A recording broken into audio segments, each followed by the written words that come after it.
Pakistan is teetering after former Prime Minister Imran Khan was dramatically arrested by paramilitary troops on corruption charges, sparking a deadly outpouring of anger against the powerful military that has put the country on edge. Unrest has spread across multiple major cities, resulting in unprecedented scenes of defiant crowds breaking into military properties and setting the homes of army personnel ablaze, directly challenging a usually untouchable force that has long sat at the apex of power in Pakistan. Since it won independence in 1947, Pakistan has struggled with political instability, regime changes, and coups, with the military having a historically decisive role in who stays in power. The army has accused Khan and his supporters of crossing a red line, saying that military property and installations have been systematically attacked and that anti-army slogans were raised. Any further attack on the army, including all law enforcement agencies, military, and state installations and properties, will be severely retaliated against, the military said in a Wednesday statement, its first since Khan's arrest. The full responsibility of which will be on the very group that wants to push Pakistan into civil war. Police said they have arrested 6 senior politicians from Khan's party for inciting arson and violent protests, adding more arrests should be expected soon. The crisis comes as the nation of 220 million people grapples with an acute economic crisis, as soaring inflation leaves people unable to afford food and fuel, heightening fears about the country's stability in what is an election year for Pakistan.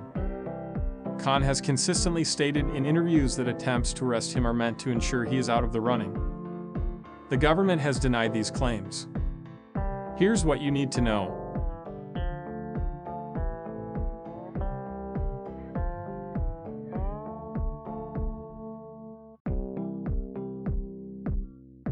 Khan was arrested on May 9th by paramilitary troops in a sudden operation that saw officers smash their way into a courthouse in the capital Islamabad to detain him on multiple corruption charges. He is accused of illegally acquiring land to construct a university and has been placed on physical remand for 8 days, his lawyer told CNN. Khan has also been charged in a separate case for unlawfully selling gifts sent to him by foreign leaders while in office.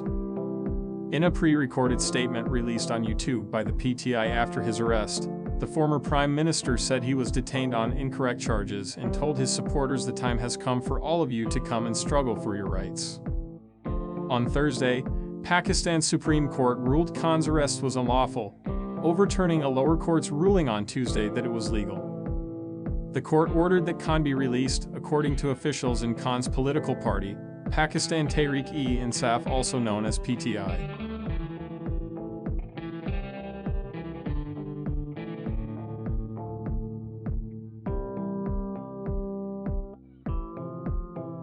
Khan's arrest turbocharged what was already a tense showdown between the military and Khan's supporters that had been simmering for months.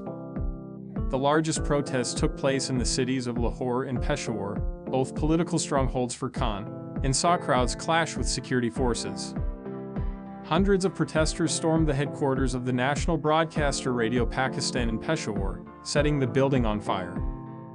At least 8 people have died in the clashes and more than 300 been injured, according to officials. More than 650 people have been detained in the province of Khyber Pakhtunkhwa, a government official who requested not to be named, told CNN on Thursday. Police said nearly 1,000 Khan supporters had been arrested in the country's most populous Punjab province, according to Reuters. Private schools were ordered shut nationwide, with certain countries, including the United States, issuing travel advisories. The government blocked mobile internet services in a bid to quell the chaos, disrupting access to Twitter, Facebook, and YouTube. Popular apps and digital payment systems have also been disrupted. Authorities in 3 of the country's 4 provinces have imposed an emergency order banning all gatherings. The military has been called into Islamabad and Khyber Pakhtunkhwa to provide security assistance. Pakistan's Prime Minister Shehbaz Sharif has called Khan's supporters terrorists and has told them to behave or face punishment.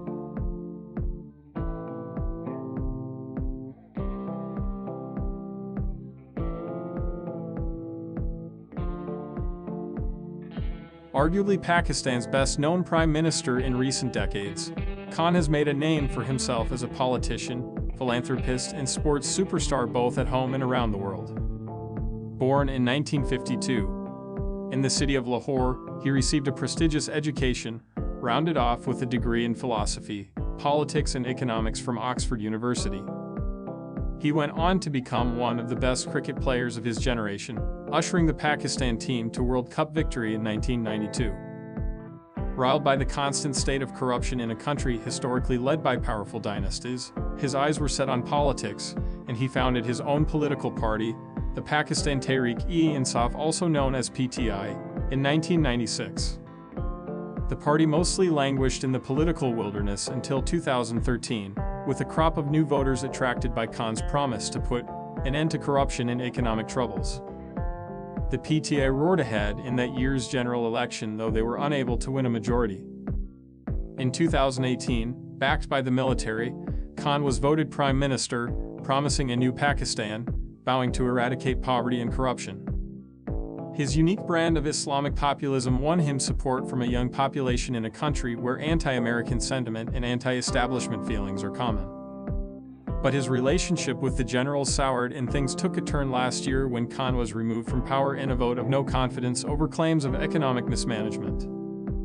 The ouster riled his supporters, sparking mass protests, as Khan increasingly spoke out publicly against the military's role in politics. Last November, Khan survived a shooting at a political rally, in what his party called an assassination attempt. Acting on the corruption charges, police and paramilitary troops had attempted to arrest Khan multiple times in recent months, with one operation this March ending in chaos as his supporters challenged authorities outside his home. And the political upheaval appears to have only bolstered Khan's popularity. Last year, his PTI party won local elections in the country's most populous Punjab province, seen as a litmus test for national elections.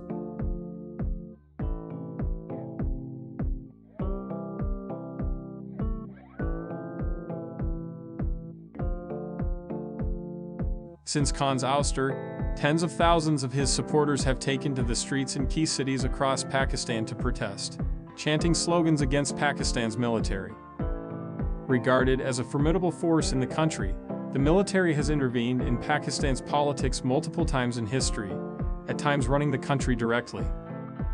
And while political leaders have sometimes challenged its dominance in the past, analysts say the current situation is different because of who Khan's supporters are.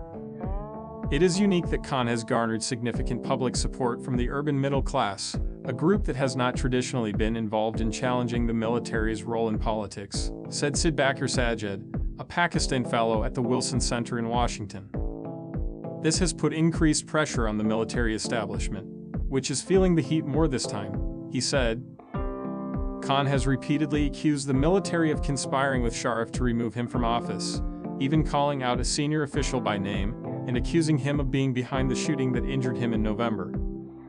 Going on Khan's claims, his supporters have targeted their rage toward the military, fervently taking to social media to put out messages against the establishment.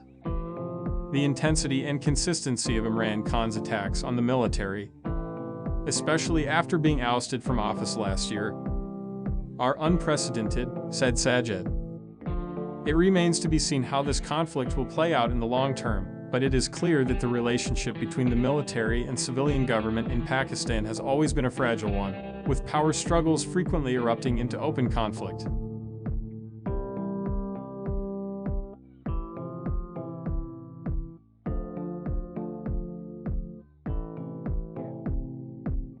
The situation on the ground remains tense, with Khan in custody and no clear off-ramp to the crisis for now. All of this, as Sajed said, puts Pakistan in a precarious place and raises concerns about the country's stability. The chance of the military establishment getting a state of emergency imposed in the country and keeping former Prime Minister Imran Khan behind bars for a prolonged time is fairly high, because none of the political actors are strong enough to pose a serious challenge to Khan's PTI in polls, he said. No situation is expected that would drastically alter the ground situation in favor of the incumbent government. Meanwhile, the army cannot afford Khan's return to power. However, he adds it is crucial to note that such a move would have severe consequences for the country's democratic institutions. The imposition of a state of emergency would likely result in the suspension of civil liberties, the suppression of political dissent, and the curtailing of press freedom, he said. This, in turn, could lead to further unrest and instability, making it harder for Pakistan to attract foreign investment and maintain its economic growth.